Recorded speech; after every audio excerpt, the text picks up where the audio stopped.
Well, children, I just stopped at hybridization experiments. Now, again, I am going to start up at hybridization experiments. As the hybridization term is, means where we produce hybrids by mating two different breeds or individuals of different breeds. When they are going to be they are allowed to reproduce, they are going to produce an individual with mixed characters, which is known as to be hybrid.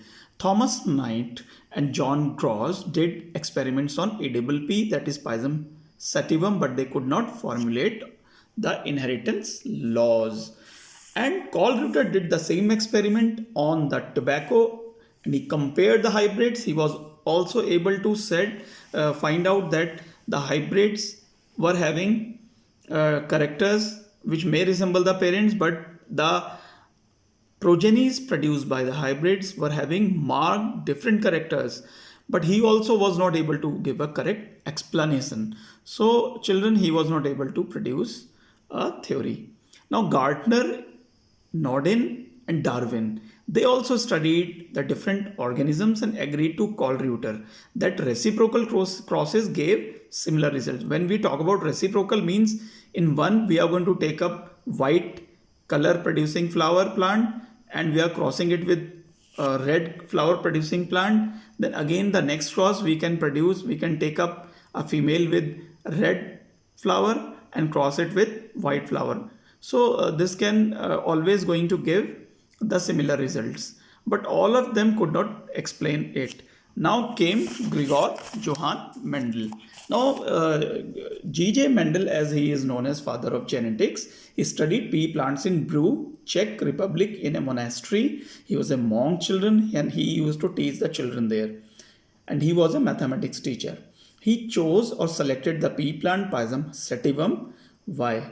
Garden pea, as we call it, because it was an annual plant having short life cycle and its availability of pure lines. Pure line means pure tall and pure dwarf. When we talk about pure, that it has both the genes. Like TT, this is pure plant. It will be tall. It is not intermediate. Now coming to the next thing, it can be grown and crossed easily. Third is grows to maturity in a season. Now children, they have marked visible differences. Characters like height, tall and dwarf. Then they have shape, round and wrinkled. We will discuss it more as we go further. They have perfect flowers with male and female parts. Then they can be self-fertilized. They can be crossed by human intervention. These were the things why Mendel chose it, and he was very successful. The time of Mendel's study was 1856 to 1863. When Mendel was 21 years of old, he left the farm where he used to be living and then he went to Brunn where he completed his studies.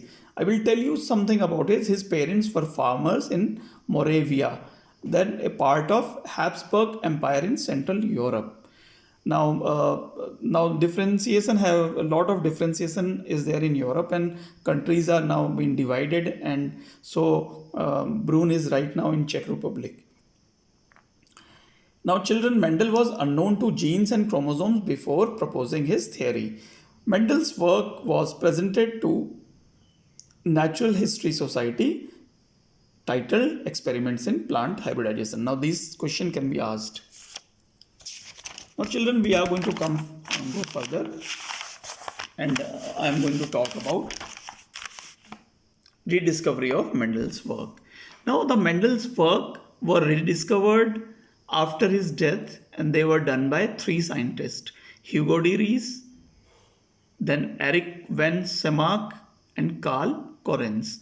They found the work and they arranged it, and after that, it gained a lot of importance among the geneticists, and that is why his laws were accepted.